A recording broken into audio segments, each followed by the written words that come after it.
Welcome back to another episode of 40 Facts About the 40k Universe. I am your host, Gershwan, and today we're going to be talking about the 3 Eldar gods that survived the birth of Slaanesh. If you're new to the channel, subscribe. We post Warhammer 40k lore videos every single day, and if you have any suggestions, please comment down below. But with that said, let's get into 40 facts on the 3 Eldar gods that survived the birth of Slaanesh. Found at the very center of the Eldari Harlequin beliefs is Segura, also referred to as the Laughing God, the Great Harlequin, the Great Fool, or the First Fool. He is one of the gods of the Eldar mythology. He is the god of deception, stealth, creativity, art, and trickery.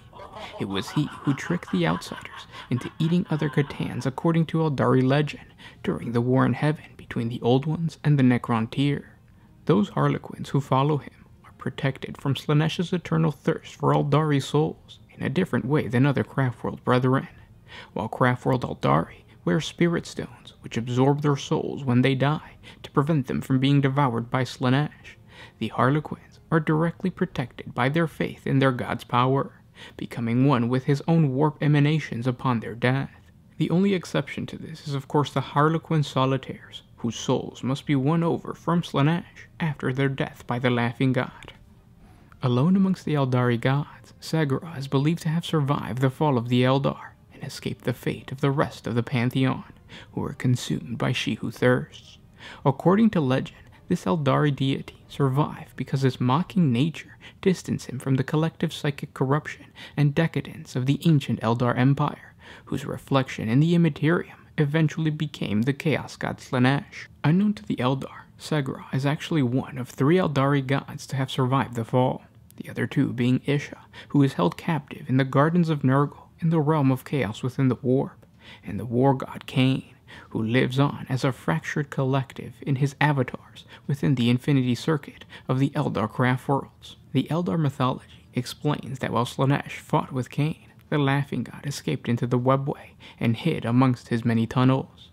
These tales suggest that he remains there still, unassailed, laughing at the Chaos Gods as he hatches bitter plans for revenge. It is believed that he is the only being in existence who knows every single path through the labyrinthian dimension of the webway. This might explain how his disciples possess such an innate knowledge of the twists and turns, for the Harlequins walk the webway without fear, appearing and disappearing at will. So well versed are they in the webway secret routes that many other Eldar have credited the servants of the Laughing God with supernatural powers. There are those who claim that Segura walks amongst his children from time to time, wearing the disguise of an anonymous Harlequin player. Whatever the truth of such tales, the Laughing God is the only authority that the Harlequins recognize, as they fight their wars and perform their mythic dances across the void, and for all the Eldari factions in his name. In recent years, the Harlequins' war against chaos has been characterized by a newfound urgency. Full masks have become ever more common sight amongst the stars. Appearing from the webway, they can be found performing within the realms of the Eldari, Exodites, Drukhari kin, or battling the galaxy's desperate intelligent races in vicious campaigns of apparently random violence. As the 41st millennium of the Terran calendar comes to a close, more and more Eldari of every faction vanish into the webway, forsaking their former lives to take up the Harlequin's mask. The Harlequins' numbers are growing, and many among the Eldari wonder why. The truth is inspirational and terrifying in equal measure. At the very heart of the secret Craftworld that lies deep within the most hidden reaches of the webway, the so-called Black Library, there lies a silver-lint vault. Therein stands a plinth made of finely engraved obstinite, upon which rests a crystalline book said to contain the words of Segura himself. Since the fall, the tome's covers have remained closed, sealed shut with flickering chains of light. Yet now, long-awaited omens have come to pass. The fallen sorcerer seeks the lore of the library. The king stirs in his court of death and silence, preparing to rise once more. Within madness' eyes, the champion of the ruinous powers prepare to seize the realm long denied. As the sign of the Rana Dandra have come to pass, so the bands of light about the tome have flickered and died. Now at last the tome has fallen open. With its pages, the Shadowseers have found a script, a secret final act that changes utterly the fate of the fall. Penned in ink of light and shadow, these words represent a slender hope, detailing the intricate galaxy-spanning performance with the potential to change the fate of the Eldari race. Always the strands of fate have pointed towards the victory of chaos during the last mythical battle of creation, known to the Eldari as the Rana Dandra. Yet within the pages of the Crystal Tome is recorded Segura's ultimate jest, a way to trick Slaanesh into expending all her power, not to destroy the Eldari, but to save them. How such an impossibility could come to pass is unclear, for on this matter the final act is extremely vague. Yet the Harlequins take their god's word on faith alone, for their devotion to Segura is total and their methods beyond question or reproach. Thus they have begun the steps for this final dance, and will see it complete, or else face absolute destruction in the attempt. Isha is the Eldari goddess of the harvest, fertility, life, healing, and growth. She is the mother of the Eldar species in Eldari mythology. Often portrayed as a beautiful woman, the goddess is one of the 3 Eldar gods of old, still alive and said to be aiding the dying Eldar as best she can. It is because of Isha that the Eldar race possesses the Spirit Stones, the precious gems worn by the Eldari to protect their souls from she who thirsts upon their death. These stones are said to have been crafted from Isha's tears, so that the gods and mortals would be able to communicate with each other through the barriers erected between the immaterium and real space, a separation created by one of the most powerful of the Eldar gods, Azurian. One of these stones was given to Isha, and the rest were handed over to the Eldari so that their prayers might be heard. When Azurin learned that his directive that the gods were to have no further contact with mortals had been violated, he gave Isha and her husband, Koronus, the god of the hunt, to Cain, the god of war, to do with as he wished. Cain tortured the 2 of them in a burning pit until Vol, the Eldari god of crafting, who was Isha and Koronus' uncle, was moved by their plight, and so struck a bargain with the war god to craft 100 enchanted swords, known as the Blades of Vol, for him in 1 year's time. In exchange, Cain promised to release his fellow gods from his prison. The smith god worked long and hard at this task, and managed to forge all of the blades by the deadline, except for one, the last one, which laid unfinished on his anvil. In order to trick Cain, Vol substituted the last blade with a mortal one, which he delivered to the war god, who released his 2 captives. The 3 gods then quickly departed. But Cain was quick to discover the trickery, and cried out in rage. He called the smith god a cheat, and vowed revenge. He immediately set off to track Vol down and make him pay. The conflict that followed, known as the War in Heaven, polarized the gods, as Cain's factions and Vol's factions engaged in bloody warfare for eternity. Gods exchanged sides. Great deeds of heroism and of terrible evil were performed by both factions. The war was mirrored in an internecine struggle between the Eldari and the mortal realm. Azurin himself never took a side, watching the carnage impassively, slowly coming to regret the sentencing of Isha and Koronus to Cain's tender mercies. Vol reforged the final sword, the one that he failed to finish for Cain, the greatest of all. He called it Anaris. Armed with this weapon, Vol strode forth into battle with Cain.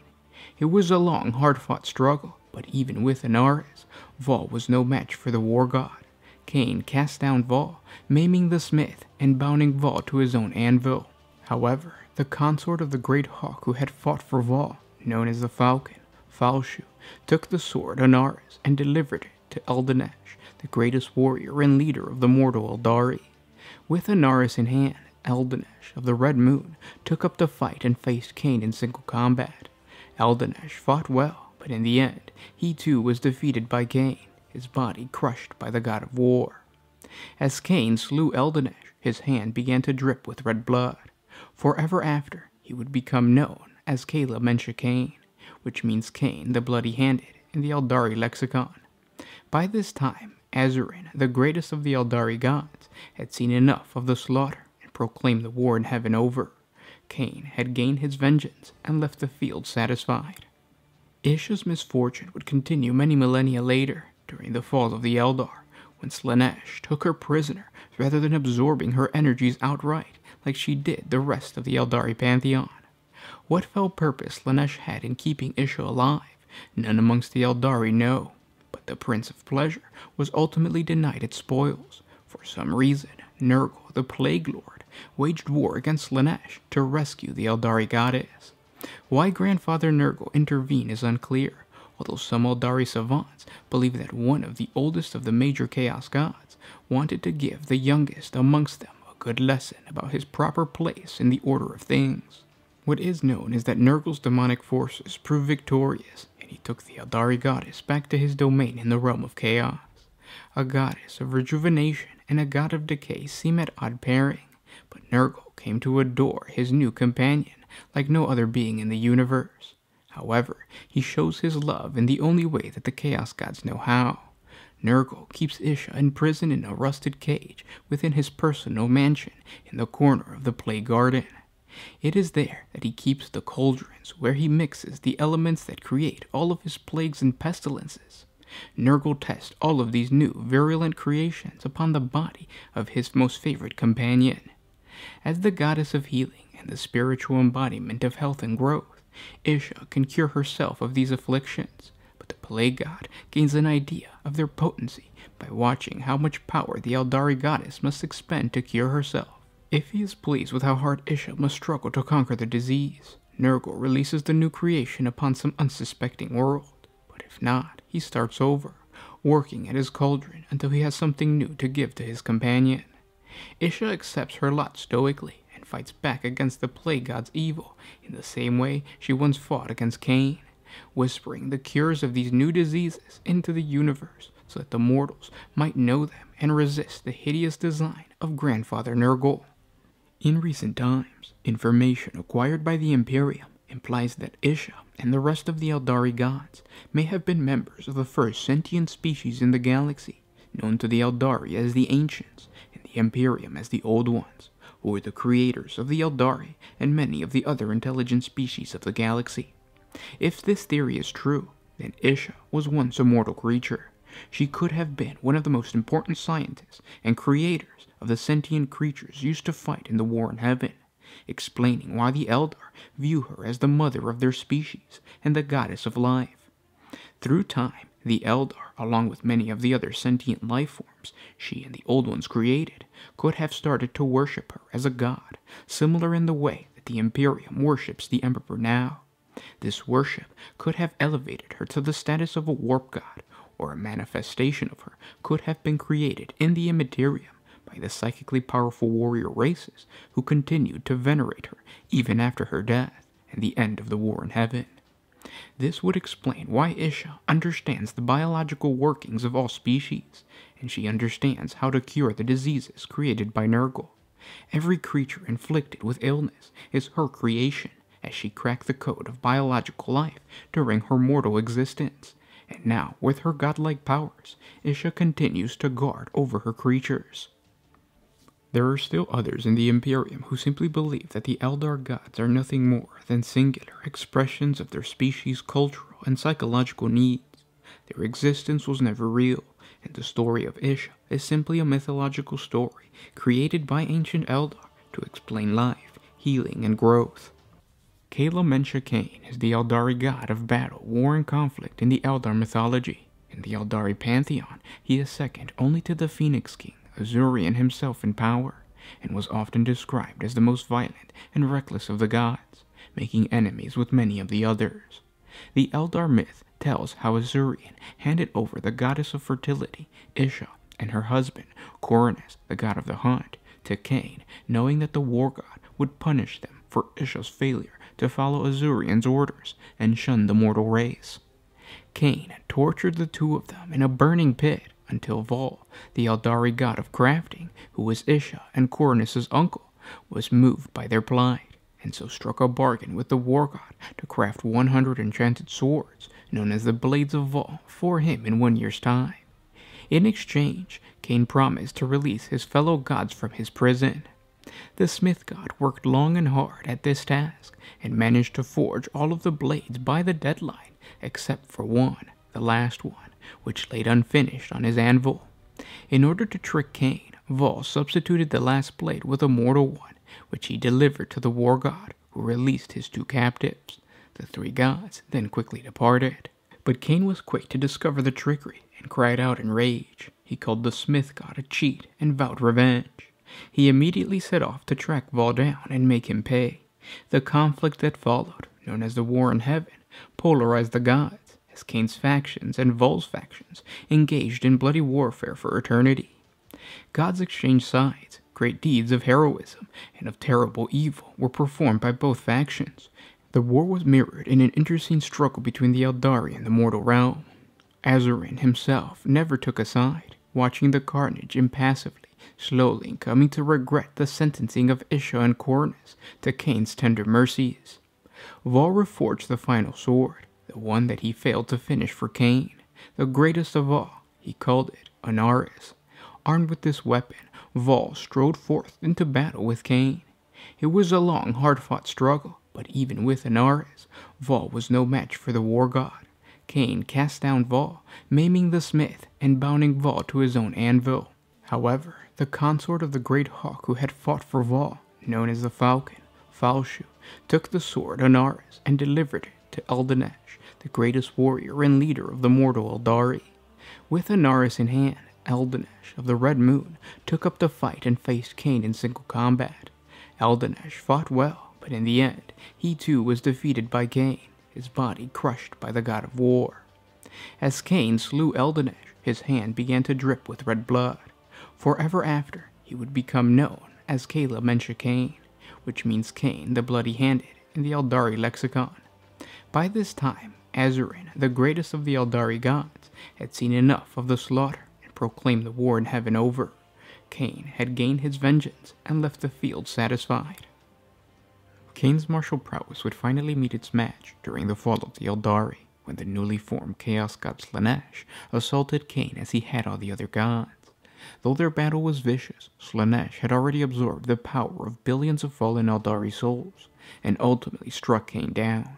But before the Prince of Chaos could absorb the Eldari god, Khorne, the Chaos God of War and Murder, battled Slaanesh for the power of Cain, claiming the Eldari deity as his property by right, since he represented the same metaphysical force. During the struggle between the Chaos Gods, Cain was driven into the material world, where his psychic core was shattered into 1,000 pieces. Each piece came to rest at the heart of an Eldari craft world, where it hibernated within the craft world's infinity circuit, but could be reanimated again to possess a metallic construct body and go to war when needed by the craft world. These constructs became known as the Avatar of Cain. They were the living embodiment of war, filled with the spirit of the bloody-handed god. The avatars towered over the battlefield, juggernauts of death standing 3 times the height of a man and clad in molten armor of Baroque and Eldritch design. In one hand it clutched a flaming blade, inlaid with potent runes of death, while the other constantly drips blood from the clawed fist, a grim reminder of Cain's own unquenched thirst for carnage and bloodshed. The most terrible aspect of the Avatar were its eyes, burning pits of rage which embody the very soul of destruction and fill all those who gaze upon them with an inescapable terror and despair. To see the Avatar stride across the battlefield, leaving a trail of flaming footsteps in its wake, is to look upon the face of death and feel the ancient alien anger of the Eldari made manifest.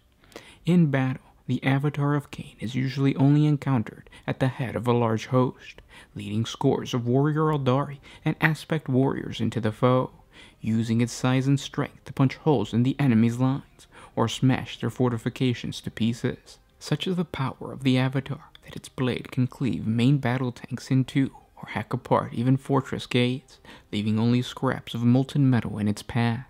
Its flaming aura is equally deadly, and those that stray too close to the Avatar feel the heat rolling off its ancient armor, hot enough to burn flesh and set hair and cloth aflame if it passes too near. Between the plates of armor, the skin of the Avatar appears as magma, deep reds and glowing blacks which move with the ponderous motion of lava as they ebb and flow across its body. Understandably, the Avatar suffers little from fiery weapons. Their heat and destructive power washes across it like water might slide off a human skin. Those who witness it and live have seen a true god of war. The Avatar only awakens in times of need, and dwells for most of its existence as little more than a hollow shell, devoid of life or purpose in the heart of the Eldari craft world. Each craft world has its own Avatar, cold and lifeless, seeming merely a charred suit of ancient armor kept within a chamber deep beneath the wraithbone spires and domes. It is a tradition as old as the Eldari themselves that awakens the Avatar and brings vengeful life into its form so that it may march to war against the Eldari's foes. The Eldari choose a bold warrior from amongst their Exarchs, a member of their race with the will and courage to embody the Eldari's own skill at arms and thirst for victory. Known as the Young King, this chosen warrior is taken to the deep chamber where the Avatar shell resides, and in a secretive and complex ritual, it is given over, mind, body, and soul to Cain, so that its essence might fill the Avatar with life and give it the rage and power to go to war. At the completion of the ritual, the Young King is completely consumed by the Avatar and ceases to exist as he once was. His essence instead mingled with that of the bloody-handed god and funneled into the Avatar, giving it the strength and will to move and fight. Almost at once, the Avatar's armor begins to smoke and heat, while the runes of its flesh and weapon begin to glow. Finally, the Avatar's eyes burst into flame, and it rises from its tomb to answer the Eldari summon, and leads his warriors against the enemies of the craft world. Once its task is complete, the Avatar returns to the craft world, its armor cooling and the fires fading from its eyes to sleep once more. Of the Young King, there is no sign, his spirit extinguished by the ordeal, perhaps to sit at the side of Cain himself like so many young kings before him, or perhaps lost forever in the tides of the Immaterium. Another soul spent in the Eldari's slow and inevitable decline towards extinction. It is rare for humans to encounter the Avatar of Cain, unless they go to war against the Eldari or accompany those who do. To its lament, the Imperium of Man has faced the Eldari many times during the long and bloody history of the two species, and records of the Avatar and the carnage it has created against humanity can be found by canny rogue traders amongst the accounts of the Administratum and the sacred writings of the Adeptus Ministorum. There are as many interpretations of the Avatar as there are accounts. However, those who seek to learn more are likely to find that many of those explanations conflict. Some liken the Avatar to a mechanical engine of war, while others claim it to be a demon of battle given form by an ancient Eldari warrior. What they all can more or less agree upon is the effect the Avatar has upon those Eldari which march beside it, boosting their courage and filling the normally fragile alien with a deep and violent lust for war. Through these avatars, Cain continues to live on as some form of entity of the warp, although maybe not a servant of chaos, but of order. Shattered, but he is one of the three Eldar gods to have survived the fall. And those were 40 facts on Segura, Cain, and Isha. I hope you guys enjoyed this video. If you did, thank our patrons on Patreon. It's because of them that we can do this. Link in the description if you guys want to support us. Now, the reason I wanted to create this video is because later on in the week, we're going to put out another video that has to do with the Emperor becoming a god. So you guys having background information on the three gods that exist in Warhammer 40k, I guess you could call them lesser chaos gods, then that video is going to make a little bit more sense. But yeah, stay tuned for that one, and I'll talk to you tomorrow. This is Gershwan with One Mind Syndicate signing out.